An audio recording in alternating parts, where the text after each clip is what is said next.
وملائكته يصلون على النبي يا أيها الذين آمنوا صلوا عليه وسلموا تسليما অত্র এলাকার সর্বজন শ্রদ্ধেয় সর্বজন পরিচিত আজকের এই মাহফিলে আমন্ত্রিত মেহমান বৃন্দ, আমার সামনে বসা অত্র এলাকার তরুণ যুবক কচিকাঁচার ছেলে মেয়েরা, পর্দার আড়ালে অবস্থানরত মা ও বোনেরা, আসসালামু আলাইকুম ওয়া রাহমাতুল্লাহি ওয়া বারাকাতুহু। আমরা আল্লাহ পাকের দরবারে অবনত মস্তকে শুকরিয়া আদায় করছি যে মহান রব্বুল আলামিন ওয়াল জালাল অত্যন্ত দয়ার মেহেরবানি করে গত বছর এই মঞ্চে মাহফিল করার সময় যেমন আমরা উপস্থিত ছিলাম, দীর্ঘ একটি বছর পর আমাদেরকে যে আল্লাহ অত্যন্ত দয়ার মেহেরবানি করে আজকে মাহফিলে অংশগ্রহণ করার জন্য তৌফিক দিয়েছেন, সেই মুনিবের দরবারে শুকরিয়া আদায় করি আলহামদুলিল্লাহ।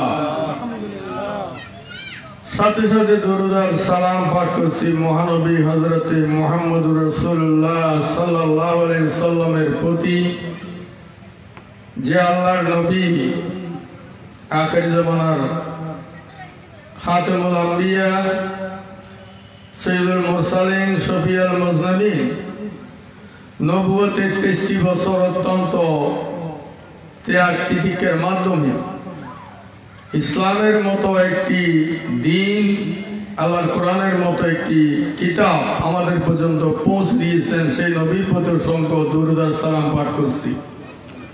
সাথে সাথে স্মরণ করছি সেই সমস্ত মানুষদের যারা দুনিয়ার শুরু থেকে এই পর্যন্ত ইসলামকে আল্লাহর জমিনে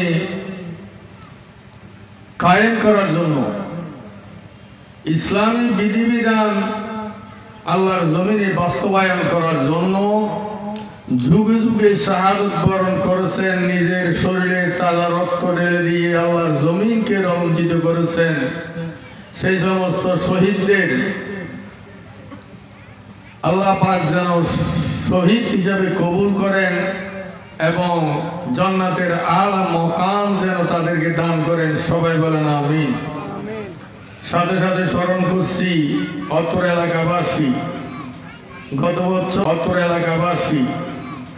গত বছর আমাদের সাথে যারা উপস্থিত ছিল, এখন এমন অনেক আছে আজকে মাহফিলে উপস্থিত থাকতে পারে নি, তারা আমাদের পেলে দুনিয়া থেকে চলে গিয়েছেন। অনেকে অসুস্থ হয়ে বিছানায় শুয়ে আছেন, যারা আজকে মাহফিলে আসতে পারবে না। যারা দুনিয়া থেকে চলে গিয়েছেন, আল্লাহ যেন তাদের কবরকে জান্নাতের টুকরা বানিয়ে দেন, সবাই বলেন আমিন। যারা অসুস্থ বিছানায় শুয়ে আছেন, আল্লাহ পাক যেন তাদেরকে সুস্থতা দান করেন। সম্মানিত হাজিরিন, আমরা আমাদেরকে আল্লাহ সুবহানাহু ওয়া তাআলা আল্লাহর ইবাদতের জন্য সৃষ্টি করেছেন, এটা আল্লাহ কোরআন দিয়ে বলে দিয়েছেন, ওয়ামা খালাকতুল জিন্না ওয়াল ইনসা ইল্লা লিয়াবুদুন। আল্লাহ বলেছেন, আমি মানব জাতি আর জিন জাতিকে আমার ইবাদত করার জন্য সৃষ্টি করেছি। এই ইবাদতকে যদি আমরা শুধু মসজিদে খানাকায় বসে বসে জিকির আজকার করা আর নামাজ পড়া বুঝি, তাহলে সব মানুষ যদি মসজিদে ঢুকে যায়, তাহলে রাষ্ট্র চলবে না, দেশ চলবে না। ইবাদত মানে এক কথায় আল্লাহ পাক কোরআনে অন্য জায়গায় বলেছেন, মা আতাকুমুর রাসূলু ফাখুযুহু ওয়া মা নাহাকুম আনহু ফান্তাহু। নবী মুহাম্মদ রাসূলুল্লাহ সাল্লাল্লাহু আলাইহি সাল্লাম যা নিয়ে তোমাদের কাছে এসেছে, এই সবগুলোকে তোমাদের জীবনে কি করতে হবে? গ্রহণ করতে হবে। আর যা তিনি নিষেধ করেছেন, এগুলো জীবন থেকে বাদ দিতে হবে, এগুলোকে পরিত্যাগ করতে হবে। সম্মানিত হাজিরিন, আমরা মানুষ, আমাদের মধ্যে, আমাদের চরিত্রের মধ্যে, আমাদের আদর্শের মধ্যে এমন কিছু জিনিস আছে যা ইসলামের সাথে সাংঘর্ষিক। এটা কেউ অস্বীকার করতে পারবে না। হোক ইমাম সাহেব, হোক ফিক সাহেব, হোক প্রধানমন্ত্রী বা মন্ত্রী বা আরো উপরের লেভেলে যাই হোক না কেন, আমাদের জীবনে, আমাদের আদর্শে, আমাদের চরিত্রের মধ্যে এমন কিছু জিনিস আছে যা ইসলামের সাথে সব সময় সাংঘর্ষিক, যা আল্লাহর কোরআন মতে পরিত্যাগ করা আবশ্যক। এমন কিছু জিনিস আমাদের মধ্যে রয়েছে। আজকে আমি সেই জিনিসগুলো থেকে কয়েকটা জিনিস, দুই একটা পয়েন্ট আলোচনা করার চেষ্টা করব, যদি আল্লাহ তৌফিক দেন। সম্মানিত হাজিরিন, আমাদের জীবনের মধ্যে ভালোও রয়েছে, খারাপও রয়েছে। একজন মানুষ নামাজ পড়ে, সেটা তার ভালো গুণ, আলহামদুলিল্লাহ। আরেকজন মানুষ রাস্তা দিয়ে হাঁটার সময় নিজের চোখগুলোকে অবলম্বিত করে মাটির দিকে রেখে ধীরে ধীরে পা ফেলে চলে, এদিক ওদিক তাকায় না, কারোর সাথে ঝগড়া বিবাদ করে না, গালিগালাজ করে না, কোন মুসলমান সামনে বলে তাকে সালাম দেয়, এগুলো আলহামদুলিল্লাহ ভালো, এটা পছন্দনীয়। আবার আমাদের চরিত্রের মধ্যে এমন কিছু খারাপ গুণও আছে যা পরিত্যাগ করা আবশ্যক। সেই কয়েকটি কথা, গুণ সম্পর্কে, খারাপ গুণ সম্পর্কে আলোচনা করা হবে। কতগুলো জিনিস আছে, বাংলাদেশে যদি কোনো একজন সন্তান জন্মগ্রহণ করে, তখন তার মৌলিক অধিকার, এগুলা বাংলাদেশ সরকারের উপর দায়িত্ব তার মৌলিক অধিকার পূরণ করা। কোন মানুষ যখন জন্মগ্রহণ করে, মানুষ যখন ধীরে ধীরে বড় হতে থাকে, ভালো গুণ যেমন মানুষের ভিতরে আসে, তেমন কিছু সামাজিক, পারিপার্শ্বিক সঙ্গ দোষে কিছু খারাপ দোষ গুণও মানুষের মধ্যে এসে যায়। এগুলোকে মানুষের মৌলিক অসৎ গুণ হিসেবে চিহ্নিত করা হয়েছে। মৌলিক অসৎ গুণ, যা শিক্ষা করার জন্য বিশ্ববিদ্যালয়ে যাইতে হয় না, যা শিক্ষার জন্য স্কুল, হাই স্কুল, কলেজে যাইতে হয় না, অনায়াসে মানুষ যখন সমাজে চলতে যায়, মানুষ যখন একজন আরেকজনের সাথে মিশে, এই পরিবেশের মাধ্যমে ওই জিনিসগুলো মানুষের মধ্যে অনায়াসে চলে আসে। তার মধ্যে একটা জিনিস হলো ইসলামের প্রতি দুদুল্যমান থাকা। ইসলামের প্রতি দুদুল্যমান থাকা, থানা পূরণে থাকা। যেমন নামাজের আজান হয়, ফলে মসজিদে গেলাম, নামাজ পড়লাম, মসজিদ থেকে বের হয়ে পাশে কবির গান হচ্ছে, আবার কবির গানেও গেলাম। মসজিদে আজান হয়েছে, নামাজ পড়লাম, নামাজ পড়ার পরে মদের আসরে গেলাম, নাউযুবিল্লাহ। ইসলামের প্রতি অ্যাক্টিভ নয়, ইসলামের প্রতি অ্যাক্টিভ নয়, শক্ত নয়, ইসলামের প্রতি অ্যাক্টিভ নয়, ইসলামের প্রতি অ্যাক্টিভ নয়, শক্ত নয়, ঈমান মজবুত নয়। উচিত ছিল যে মানুষ মসজিদে গিয়েছে সে কবির গানে দেখতে পারে না, যে মানুষ এই মাত্র আজান শুনে মসজিদে গিয়ে নামাজ পড়েছে সে অন্যায় কাজে যাইতে পারে না।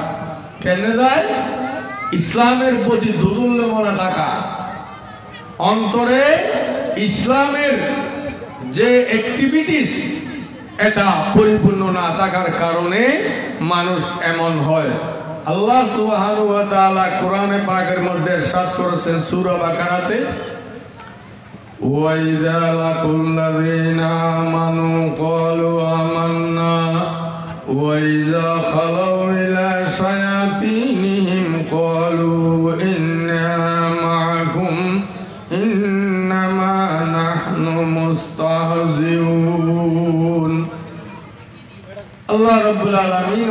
জালাল ইরশাদ করেছেন ওয়াইযা লাকুল্লাযিনা আমানু, এই জাতীয় মানুষ যারা ইসলামের প্রতি দুদুল্যমান, এই জাতীয় মানুষের গুণ ওয়াইযা লাকুল্লাযিনা আমানু, তারা যখন কোনো ঈমানদারের সাথে সাক্ষাৎ করে, কোন ঈমানদারের সাথে যখন তাদের সাক্ষাৎ হয় ক্বালু আমান্না, তখন তারা বলে আমরা ঈমান এনেছি তো, আমরা মুসলমান, এখন মসজিদ থেকে আসলাম, আমরা মুসলমান। ওয়াইযা খালাউ ইলা শায়াতিনিহিম ক্বালু ইন্না মাআকুম, যখন এই দুদুল্যমান মানুষ যখন তারা তাদের রইস, তাদের সরদারের সাথে সাক্ষাৎ হয়, ইন্না মাআকুম, তখন বলে আমরা তোমাদের সাথে আছি। ইন্নামা নাহনু মুস্তাহজিউন, আমরা মুসলমানদের সাথে একটু ঠাট্টা করেছি, নাউযু বিল্লাহি মিন যালিক, আমরা মুসলমানদের সাথে একটু ঠাট্টা করেছি, মজা করেছি, আসলে আমরা ঈমান আনি নাই, আমরা মুসলমান হই নাই, আমরা তোমাদের সাথে আছি। এটা হলো মুনাফিকি। আল্লাহ রাব্বুল আলামিন অপর আয়াতে বলেছেন মুযাবযাবিনা বাইনা যালিকা লা ইলাহা ইল্লাল্লাহ ওয়া লা ইলাহা ইল্লাল্লাহ, এইটা দুটার মধ্যে কি মুসলমান না মুনাফিক তাও মুসলিম, দুইটার মাঝখানে মুযাবযাবিনা বাইনা যালিকা, না এদর না ওদর, প্রকৃত ঈমানদার নয়, তারা প্রকৃত কাফেরও নয়, তারা কি মুনাফিক। মুনাফিক মুসলমানের টাইটেল হওয়া, হন ইহুদি নসরারা মুনাফিক নয়, কিল্লে না হতে ইহুদি নসরায় যারা ঈমানে আনে নাই, তাদের মুনাফিক হওয়ার কোনো প্রয়োজন নাই। সুতরাং মুনাফিক, ফাসিক, জালিম, আল্লাহ যা বলেছেন এগুলো মুসলমানদের উদ্দেশ্য করে বলেছেন। মুসলমান এই মুনাফিকের পরিণতি সম্পর্কে আল্লাহ রাব্বুল আলামিন ওয়াল জালাল কোরআনের মধ্যে ইরশাদ করেছেন ইন্নাল মুনাফিকিনা ফিদ দারকিল আসফালি মিনান নার, অবশ্যই মুনাফিকদের স্থান হবে জাহান্নামের তলদেশে নিম্ন স্তরে। আল্লাহ দুনিয়ার মধ্যে যারা মুনাফিকি আচরণ নিয়ে জীবন যাপন করবে, যারা মুনাফিকি ভাব নিয়ে জীবন যাপন করবে, আল্লাহ রাব্বুল আলামিন বলেছেন তাদের শাস্তি হলো জাহান্নামের একেবারে নিম্ন স্তরে। তাদের জায়গা তাদের পরিণতি ভোগ করার জন্য জাহান্নামের নিম্ন স্তরে আল্লাহ তাদেরকে কিয়ামতের ময়দানে নিক্ষেপ করবেন। নাউযুবিল্লাহ। আল্লাহ পাক আমাদের প্রত্যেককে এই জাতীয় কার্যকলাপ থেকে কি করুন, হেফাজত করুন, আমিন। 2 নম্বর হলো মিথ্যা বলা, মিথ্যা কথা বলা। এটা আমাদের দেশে এখন বর্তমানে স্বাভাবিক হয়ে গেছে। রাজনীতি বলে কোনো শেষ কথা বলতে নাই, যত মিথ্যা কথা বলা যায় সবগুলো রাজনৈতিক মঞ্চে বক্তৃতা দেওয়ার জন্য আপনার যা ইচ্ছে তা বলতে পারবেন।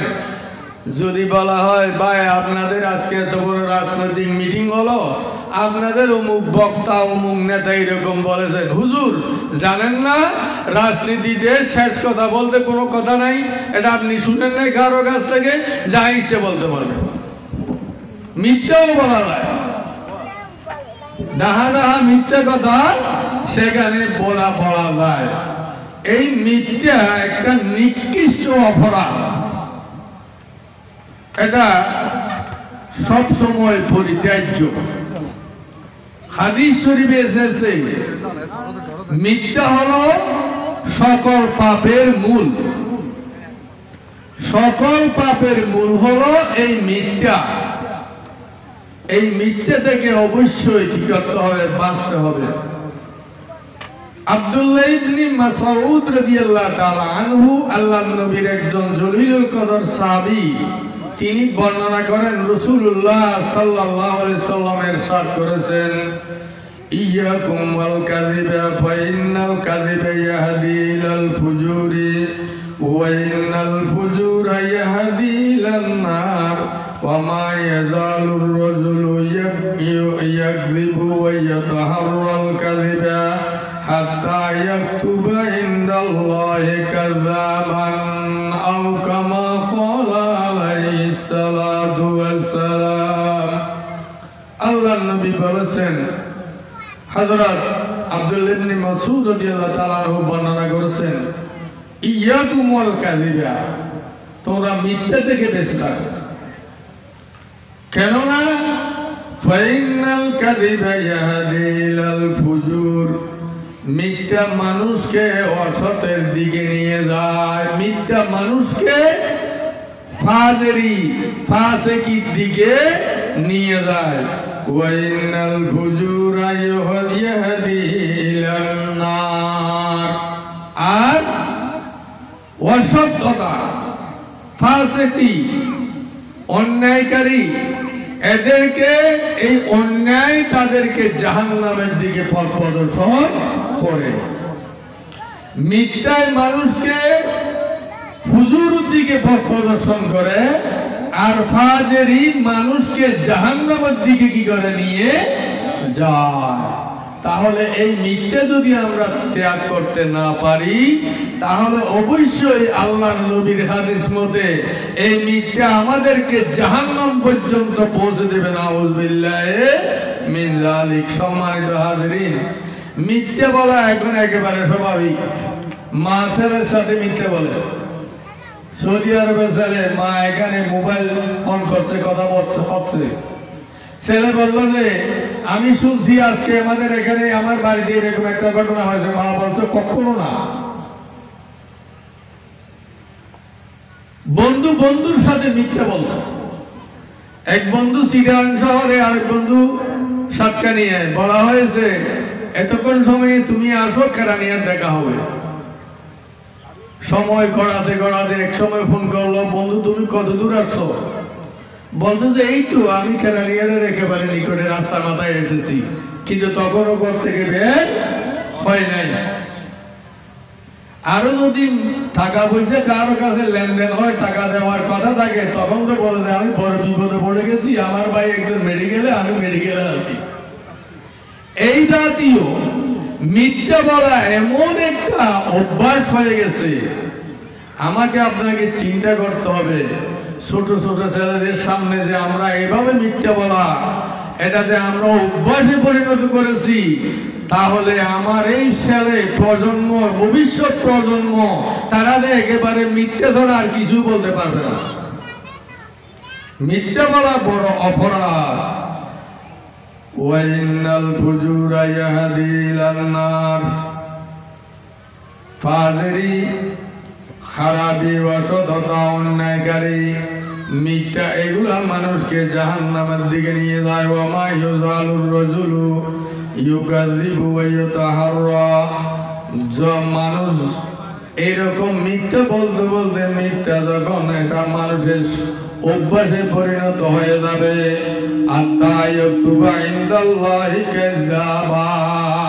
অবশেষে আল্লাহ রাব্বুল আলামিন ওয়াল জালাল, আল্লাহর কুদরতের খাতায় আল্লাহ ওই মানুষটাকে মৃত্যুক হিসাবে কি করবেন, লিপিবদ্ধ করবেন। আল্লাহ পাক আমাদেরকে এই মিথ্যা বলা থেকে বাঁচিয়ে রাখুন। সবাই বলেন আমিন। মিথ্যা বড় অপরাধ, মিথ্যা পরিত্যাজ্য, মিথ্যাকে ঘৃণা করতে হবে, মিথ্যাকে ঘৃণা করতে হবে। একজন আল্লাহর নবী সাহাবী একজন ছেলেকে বলল, এদিকে আসো, তোমাকে ওইটা দেব। আল্লাহর নবী ওই সাহাবীকে জিজ্ঞেস করেছেন, আসলে কি তুমি তাকে কিছু দেওয়ার ব্যবস্থা তোমার কাছে আছে? যদি না থাকে দেওয়ার মানসিকতা যদি তোমার না থাকে, দেব বলে যদি তুমি তাকে দেখে থাকো, তাহলে তুমি একজন মৃত্যু। আমরা তো অনেক কিছু ছোট ছোট ছেলেদেরকে আমরা এরকম কি করি, এই দেখো আমার মুঠের মধ্যে কি আছে, আসো নিয়ে যাও তাকে ধরার জন্য, কিন্তু আসলে মুঠের মধ্যে কিছু নাই, এটা প্রতারণা। এই জাতীয় কাজ করা যাবে, মিথ্যা বলা যাবে না। স্ত্রী স্বামীর সাথে মিথ্যা বলে, ভাই ভাইয়ের সাথে মিথ্যা বলে, ছেলে মায়ের কাছে মিথ্যা বলে। মা বলতেছে তুমি কোথায়, রাতের ভাত খাওয়ার টাইম পার হয়ে গেছে, তুমি কেন আসছো না? মা মাকে সামনে দেয়, মা আমি আসতেছি, আমি অমুকের জায়গায় আছি, আসলে সে অন্য একটা খারাপ কাজে লিপ্ত। এইসব মিথ্যা পরিহার করতে হবে, মিথ্যা বলা যাবে না, মিথ্যা বলা মহাপাপ। অপর এক হাদিস হযরত আবি হুরায়রা রাদিয়াল্লাহু তাআলা আনহু বলেন, রাসূলুল্লাহ সাল্লাল্লাহু আলাইহি সাল্লাম ইরশাদ করেছেন, লা তাকুমুস সাআতু হাত্তা তাযহারুল ফিতানু ওয়া ইয়াকসিরুল কাযিবু আও কামা ক্বালা আলাইহিস সালাতু ওয়াস সালাম। আল্লাহর নবী বলেছেন, অতক্ষণ পর্যন্ত কিয়ামত কায়েম হবে না যতক্ষণ না এই জমিনে পিছনা প্রসাদ বেড়ে যাবে এবং মিথ্যার প্রসার ঘটবে। সম্মানিত হাজিরিন, এখন মিথ্যা এমন ভাবে প্রসার ঘটেছে আমাদের দেশে, বাড়িয়ে, সমাজে, রাষ্ট্রে, মিথ্যা ছাড়া কোনো উপায় নাই, মানুষ মিথ্যাই একেবারে ব্যবহার করতেছে। এরপর 3 নম্বর মৌলিক অসৎগুণ হলো গীবত করা। গীবত জিনিসটা আসলে আমাদের অনেকেই জানতে চেষ্টা করে না গীবত কি। আল্লাহ কোরআন পাকের ইরশাদ করেছেন, ওয়াইলুল লিকুল্লি হুমাযাতিল লুমাযা। সামনে অথবা পশ্চাতে নিন্দা কি করা, প্রচার করা, কারো অন্যায় বর্ণনা করা। সামনে করাও নিষেধ, পিছনে করাও নিষেধ। গীবত হাদিস শরীফে এসেছে পরনিন্দা করা, আরেকজনের কথা তার অনুপস্থিতি আলোচনা করা। এখন কথা হলো, আমরা যে মানুষের সম্পর্কে আলোচনা করি সে তো উপস্থিত নাই। আসলে আমরা যে আলোচনাটা করেছি সত্যকারে যদি সেই অভ্যাসটা মানুষের থাকে, আল্লাহ নবী বলেছেন, তারপরেও তার অবর্তমানে বলার কারণে এটা গীবতে লিপ্ত হবে, এটা গীবতে পরিণত, এটাও গীবত। মনে করেন একজন মানুষ চোর, আমরা দুজন মিলে বললাম যে আমাদের ওই বন্ধুটা চোর, এটাও গীবত হবে। আসলে তো সে চোর, সত্য কথাতে চোর হওয়ার পরেও যদি তার অবর্তমানে দুইজনে এক জায়গায় একত্রিত হয়ে যদি ওই ব্যক্তির দুশ্চর্চা করা হয়, তাও গীবত হবে। গীবত সব সময় পরিত্যাজ্য। হাদিস শরীফে এসেছে, আল গীবাতু আশাদ্দু মিনাজ জিনা। একজন পুরুষ এবং একজন স্ত্রী অবিবাহিত, বিবাহ বন্ধনে আবদ্ধ নয়, এরকম একজন স্ত্রী এবং একজন পুরুষ, একজন নারী অবৈধ সম্পর্কের কারণে তারা যদি গোপনে জেনা করে, এই জেনা করলে যত গুনাহ তার চেয়ে কঠিন গুনাহ হলো গীবত করা। হাদিস শরীফে স্পষ্ট। আল্লাহর নবীকে জিজ্ঞেস করা হয়েছে, ইয়া রাসূলুল্লাহ সাল্লাল্লাহু আলাইহি সাল্লাম, এটা জেনার চেয়ে কঠিন কেন? জেনার চেয়ে কঠিন এজন্য, আপনি জেনা করলে জেনার শাস্তি হলো তাকে দোয়া মারা, তার বিচার হয়ে গেল। কিন্তু আপনি যে শত মানুষের গীবত করেছেন, ওই মানুষ যতক্ষণ গীবত যার করেছেন সে যতক্ষণ আপনাকে মাফ করবে না, ততক্ষণ আপনার গুনাহ মাফ হবে না। আপনি যার গীবত করেছেন সে যদি মাফ করে আপনার গুনাহ মাফ হবে, না হয় মাফ হবে না। এই জন্য এটা জানা চাই ও কঠিন। আল্লাহ সুবহানাহু ওয়া তাআলা এই গীবত সম্পর্কে কোরআন পাকের মধ্যে ইরশাদ করেছেন, ওয়ালা ইয়াগতাব বা'দুকুম বা'দা লিইউহিব্বা আহাদুকুম মান ইয়াকুলা লাহমা আখিহি মাইতান ফাকারিহতুমুহু। আল্লাহ সুবহানাহু ওয়া তাআলা ইরশাদ করেছেন, ওয়ালা ইয়াগতাব বা'দুকুম বা'দান, সাবধান তোমরা একে অপরের গীবত করো না। সাবধান, একজন আরেকজনের গীবত করো না। আইয়ুহিব্বু আহাদুকুম মান ইয়াকুলা লাহমা আখিহি মাইতান ফাকারিহতুমুহু। তোমার মৃত্যু ভাইয়ের গোশত খাইতে যদি তোমার অপছন্দ লাগে তাহলে তুমি গীবত করাও বন্ধ করে দাও। তোমার মৃত্যু ভাইয়ের গোশত খেতে যদি তোমার অপছন্দ লাগে তাহলে গীবত করাও কি করো, বন্ধ করো। তার মানে গীবত করা মানে তোমার ভাই মরিয়ে লাগাই দিবে গোশত ছিল এখন ইয়ার যতর অপরাধ গীবত করার নাম এত অপরাধ। এই তোমার মরা ভাইয়ের গোশত খাতে যদি তোমার তুন হারাম লাগে তাহলে তুমি গীবত করা বন্ধ করো। গীবত না করিও, গীবত এত বড় মারাত্মক অপরাধ, গীবত করা ভালো নয়। আল্লাহ রাব্বুল আলামিন গীবত সম্পর্কে অনেক লম্বা হাদিস কোরআন অনেক আছে। গীবত করা সমাজে অশান্তির মূল। আপনি একজনের দোষ আরেকজনের কাছে বর্ণনা করলে সে তাড়াতাড়ি গিয়ে বলবে যে ভাই অমুক বলছে আপনি নাকি এমন করেছে। দুইজনের মধ্যে একটা ফাটল সৃষ্টি হলো, বন্ধুত্ব নষ্ট হলো, দুইজনের মধ্যে একটা কি হয়ে গেল, সমস্যার সৃষ্টি হলো। এই জন্য এটা একটা বড় খারাপ ব্যাধি। এই রোগে আক্রান্ত ব্যক্তি দ্বারা সমাজ পরিবার সবগুলোর মধ্যে কি হয়, অশান্তি বিরাজ করে।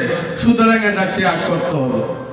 চতুর্থ নম্বর অসৎ গুণ হলো অন্যের দোষ তালাশ করা। অন্যের দোষ তালাশ করা। এন কতক্ষণ সুযোগ সন্ধানী আছে যারা দুর্ঘটনা অনেক একখান দোষ পান না যাতে ইয়ে নিয়ে তার সমাজের হাসে, পরিবারের হাসে, তার ফুয়ার হাসে, তার বাইয়ের হাসে, রাষ্ট্রের হাসে অসম্মানজনক ব্যবস্থা চলাই ফেললাই, তার ক্ষতি করে ফেললাই। এর কত সুযোগ সন্ধানী প্রত্যেক জায়গায় নেই আছে। আল্লাহ রাব্বুল আলামিন কোরআন পাকের মধ্যে ইরশাদ করেন, ইয়া আইয়ুহাল্লাযীনা আমানু ইজতানিবু কাসীরাম মিনাজ যান্নি ইন্না বা'যাজ যান্নি ইসমুন ওয়া লা তাজাসসু। আল্লাহ রাব্বুল আলামিন কোরআনে ইরশাদ করেছেন, হে ঈমানদারগণ, ইজতানিবু কাসীরাম মিনাজ যান্নি, বেশি বেশি ধারণা করা থেকে